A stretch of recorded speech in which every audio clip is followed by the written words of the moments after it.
와글와글 세상TV 시청자 여러분, 안녕하세요. 김일광입니다. 네, 세 번째 여러분들 만나 뵙게 됐습니다. 오늘은 글로벌 통상 무역의 이해 제7장 국제통화제도에 대해서 같이 알아보도록 하겠습니다. 목차는 처음으로 이제 국제통화제도의 개요에 대해서 살펴보고요. 국제통화 시스템의 역사, 그리고 환율제도 논쟁, 마지막으로 새로운 국제 금융 시스템이 어떻게 진행되고 있는지를 살펴보도록 하겠습니다. 국제통화제도, International Monetary System이란 국제 유동성의 적절한 공급과 각국의 환율 안정, 국제 수지 조정 등의 기능을 수행하면서 국제무역의 균형적 확대와 국제자본의 원활한 이동을 지원하는 국제적인 통화제도 및 결제 메커니즘을 의미한다. 즉, 국제통화제도는 국제유동성 공급, 국제수지 조정, 환율 안정, 이 세 가지가 주요한 기능으로 볼 수 있습니다. 이러한 국제통화제도에서 가장 핵심적인 사항은 국제통화입니다.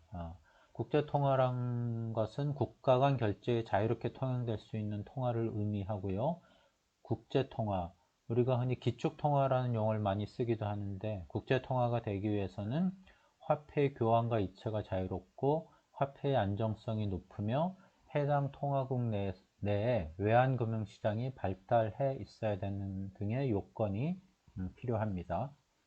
실제로 1930년대 초반까지는 금이 국제통화의 역할을 했고요. 1차 세계대전 이전에는 영국의 파운드, 2차 세계대전 이후에 현재까지 미국의 달러가 기축통화의 역할을 해오고 있습니다. 다음은 국제금융 시스템의 역사에 대해서 알아보도록 하겠습니다.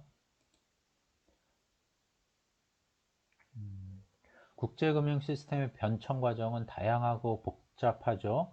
1876년부터 금이 국제기축통화의 역할을 하고 고정환율 체제인 금본위제 기간이었고요. 이후 1, 2차 세계대전을 거쳐서 1944년부터는 브레튼 우즈 체제 기간입니다. 이 기간 동안에는 금과 미국 달러가 기축통화 역할을 했고 조정 가능 고정환율 제도, 그리고 SDR이 창출되기도 했습니다. 그리고 71년부터는 스미소니언 체제 기간을 거쳐서 73년 이후 변동환율 제도와 미 달러의 기축통화 시스템, 이 시스템을 킹스턴 체제라고 하고요. 이러한 제도가 현재까지 쭉 이어지고 있습니다. 이하에서는 크게 이제 국제 통화 제도를 금본위 제도, 브레튼 우즈 체제, 킹스턴 체제 및 변동환율제, 이렇게 세 가지로 구분해서 설명을 드리겠습니다. 우선 근본위제는 화폐의 가치를 금으로 표시하는 제도죠.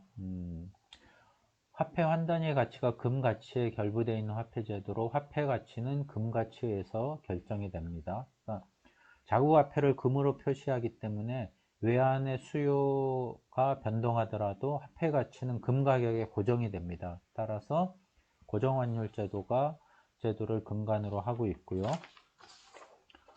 실제로 이 기간에는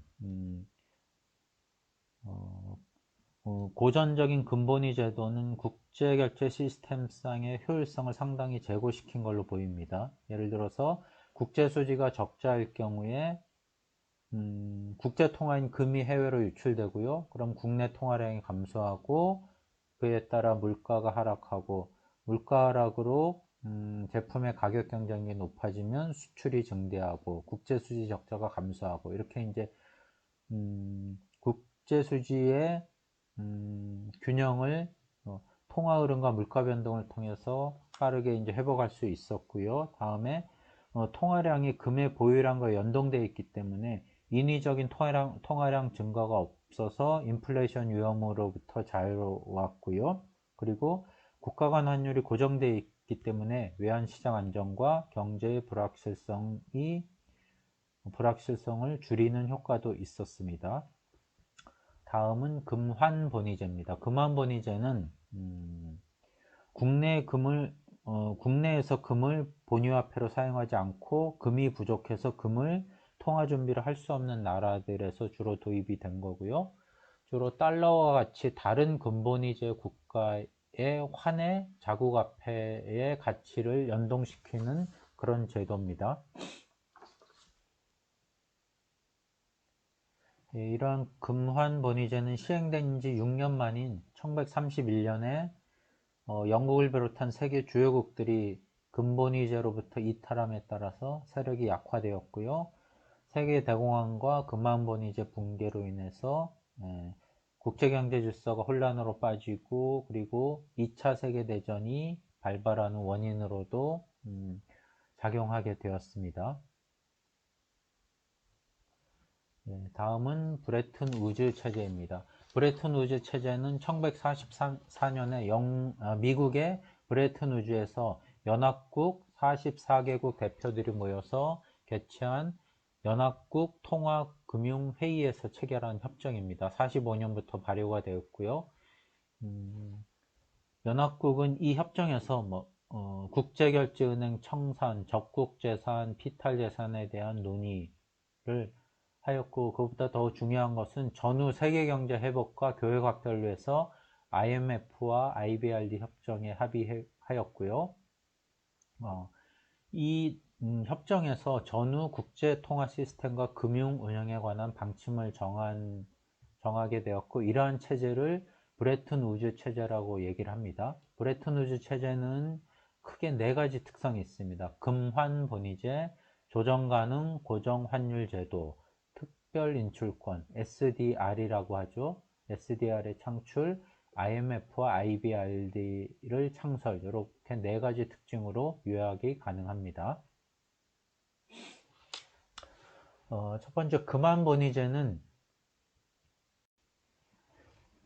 미국 달러를 규칙 통화로 하고 금태환 의무를 부여하였고요. 그리고 조정 가능 고정 환율 제도는 자국 통화의 환율을 플러스 마이너스 1% 범위 내에서 조정 가능하도록 했습니다. 그리고 SDR은 국제 유동성 부족에 대처하기 위해서 창출된 국제 준비 통화로 국제 수지가 악화되는 경우 IMF로부터 외환출을 할 수 있는 권리를 부여받게 됩니다. 그리고 IMF와 IBRD를 설립해서 국제무역을 활성화하기 위해서 각국의 환율 안정과 유럽의 전후 복구를 통한 수요 확대를 추구했습니다. IMF와 IBRD의 차이는, IMF는 주로 국제수지 적자로 인한 외환 부족을 해소하기 위한 자금 지원이 이루어졌고요. IBRD는 유럽을 중심으로 전후 경제개발이나 구조조정을 위한 자금 공급을 하는 그러한 기관이었습니다. 브레튼 우즈 체제의 기본적인 목표는 국제협력을 강력히 추진해서 세계경제의 확대 균형을 실현하고자 하는데, 그러나 베트남 전쟁 등으로 인해서 1958년 이후에 달러가 과잉 공급이 되고, 이에 따라서 미국에 대해서 금태환 요구가 급증하기 시작했습니다. 그래서 미국의 금 보유량이 줄어들고요. 그래서 1971년에 닉슨 대통령이 미국의 금태환 중단을 발표했고, 이로 인해서 1971년에 브레튼 우즈 체제가 붕괴되고 변동환율제로 이행하는 계기가 된 스미소니언 체제가 출범하게 됩니다. 스미소니언 협정은 1971년에 브레튼 우즈 체제를 유지하려는 그러한 노력으로 이 협정이 이루어지게 되는데, 이는 미국 워싱턴에서 회의가 이루어졌고요. 금태환 정지로 붕괴된 고정환율 제도를 부활하기 위한 국제통화협정입니다. 그러니까 고정환율 제도로 복귀하기 위해서 세계 각국이 종래 금이나 미 달러화 대신 금과 SDR 또는 타 가맹국 통화로 표시 가능하도록 신축성 있는 기준율을 채택하도록 허용했고요. 이러한 스미소니언 체제는 종전의 금 달러 번위제에서 달러 번위제로 바뀐 것으로 국제금융 시스템이 전보다 더 불안한 상황이 되었고, 변동환율 제도로 가는 과도기 체제의 특성을 가지고 있습니다. 실제로 1972년에 영국이 변동환율제로 전환한 이후에 일본, 스위스, 이탈리아 등이 변동환율제로의 전환을 꾀하게 됩니다. 3번 킹스턴 체제와 변동환율 제도. 킹스턴 체제란 1973년 석유 파동을 한 세계 경제의 극복과 선진국들이 직면한 과제 해결을 위해서 1976년에 킹스턴에서 개최가 되었고요. 킹스턴 체제에서 중요한 점은 고정 환율을 포기하고 변동 환율 제도를 인정한 것, 그리고 통화로서 금의 역할을 축소하고 궁극적으로 금을 폐화시키고 대외 준비 자산으로 미 달러화 대신 SDR을 규축 준비 자산화를 위한 것입니다. 그리고 또한 IMF의 신용제도를 확충하고 이용 조건을 개선하였습니다. 예. 이상에서 국제통화제도의 역사에 대해서 살펴봤고요. 다음은 환율제도. 환율제도 논정. 환율제도는 변동환율제와 고정환율제. 현재는 대부분의 국가들이 변동환율제도를 채택하고 있죠. 예, 변동환율 제도는 통화정책의 독립성, 그리고 무역수지 조정, 경기 침체 후 빠른 회복, 이러한 장점들이 주장이 되고 있습니다. 즉 경기가 안 좋아졌을 때 그 국가의 통화가치가 하락하고, 통화가치 하락은 제품의 가격 경쟁력 제고를 통해서 수출이 늘어나게 됩니다.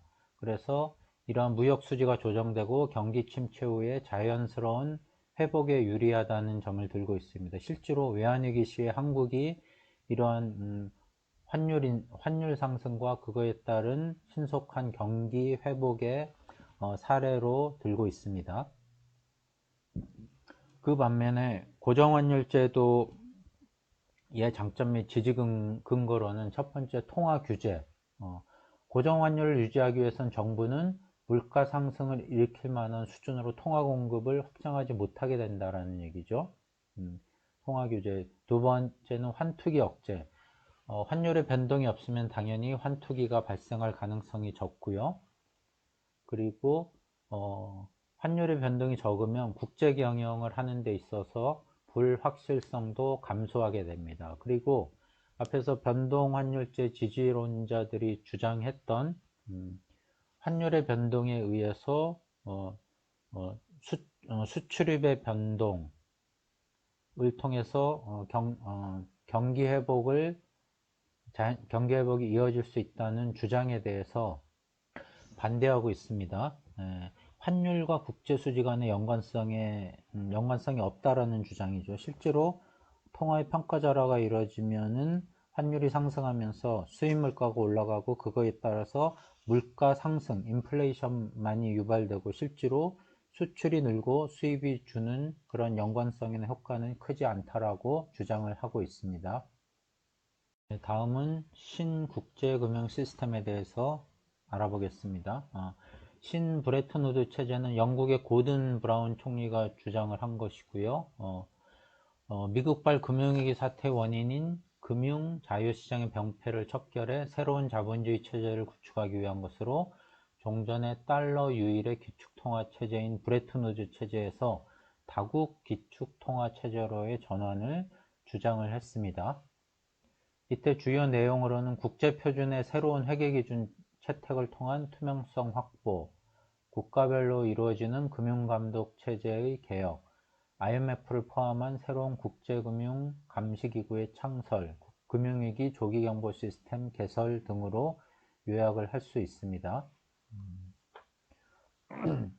실제로 2008년 금융위기를 겪으면서 미국의 재정적자, 경상적자가 규모가 커지고, 그럼에 따라서 달러의 불안이 높아지고요. 이거에 따라서 새로운 국제통화 시스템을 도입하자라는 주장이 주기적으로 많이 나타나고 있습니다. 이런 변경 논의 관련해서 현재 국제통화 시스템이 가지고 있는 문제점, 첫 번째는 트리핀 딜레마를 들 수 있습니다. 이 트리핀 딜레마라는 것은 기축통화국, 예를 들어 미국과 같은 기축통화국은 경상수지 적자를 통해서 달러를 전 세계에 공급해야 되지만, 이런 상황이 계속되면 그 나라 경제가 대외 부채가 증가하면서 기축통화의 신뢰성이 저하됩니다. 이처럼 유동성 공급과 신뢰성 저하 사이의 딜레마를 트래핀 딜레마라고 얘기하고요. 다음은 기축통화국이 누릴 수 있는 과도한 특권에 대한 불만들이 많이 있습니다. 기축통화국은 시뇨리지 효과와 저금리 차입 등의 과도한 특권을 독점적으로 누리고 있다. 실제로 미국 달러 같은 경우는 미국이 전 세계 GDP와 교역 비중이 20%와 10%대임에도 불구하고 외환거래의 70% 이상의 비중을 차지하고 있습니다. 그래서 기축통화국으로서 과도한 특권을 누리고 있다는 주장이 나오고 있고요. 세 번째는 글로벌 불균형 시정을 위한 조정장치의 부재. 현재 국제통화 시스템은 실질적으로 시스템이 아니다. 넌 시스템이죠. 그래서 기축통화의 신뢰성이 크게 저하되더라도 이를 조정할 제도적 장치가 없습니다. 네 번째는 달러 중심의 자유시장 메커니즘을 기본으로 한 현재 국제통화 시스템에서는 자본이 자유롭게 이동할 때 특히 개도국이나 신흥국에서 외환위기가 빈번하게 발생할 수 있습니다. 따라서 이걸 방지하기 위해서 개도국이나 신흥국들이 과도한 외환 보유액을 확충해야 되는 부작용들이 있습니다. 그러면 새로운 국제통화 시스템의 대안으로서는 SDR과 같은 초국가적 기축통화의 창출을 하고, 이거를 기반으로 국제통화 시스템을 새롭게 만들어야 된다라는 주장이 있고요. 두 번째는 유로, 위안화 등이 달러의 역할을 상당 부분 대체하는 복수 기축통화 제도로 국제통화 시스템을 새롭게 구축해야 된다라는 주장이 있습니다. 근데 첫 번째 주장은 초국적 기축통화 같은 경우에는 이 기축통화를 공급하는 세계 중앙은행이 만들어져야 되고요. 그리고 이거를 관리할 수 있는 초국가적인 정부 조직도 있어야 됩니다. 그리고 이 새로운 기축통화가 전 세계적으로 유통될 수 있는 새로운 금융시장도 만들어져야 되고요. 그래서 단기간 내에 이러한 이게 이제 현실화되기는 쉽지 않고요. 두 번째 대안은 유로화랑 위안화가, 유로화는 여전히 남유럽의 재정위기 문제가 있고 유럽 지역이 또 최적 통화 지역이 아닙니다. 그리고 중국의 위안화는 중국이 금융 자유화나 국제화의 소극적인 부분들이 있습니다. 따라서 이 미 달러화를 제외하고 유로화나 위안화가 기축통화로서의 역할을 크게 높이기는 현재로서는 쉽지 않습니다. 그래서 이제 향후에도 국제통화 시스템 개편에 대해서 다양한 논의가 이루어지겠지만은 상당 기간 동안은 현재와 같은 미 달러 중심의 자유시장 메커니즘 체제가 유지되리라는 것이 일반적인 전망입니다. 그리고 앞에서 미 달러와 유로화 그리고 위안화가 삼각 체제가 될 수 있다라고 얘기했는데, 위안화보다는 아시아 통화, 즉 한중일 이렇게 아시아의 소수 국가들이 아시아 지역 통화권을 형성하고, 이를 기반으로 해서 미 달러와 유로와 아시아 통화의 다극 체제를 다극 체제가 이루어질 수 있도록 하는 노력도 필요해 보입니다. 네, 그러면 이상 제7장 국제통화제도에 대한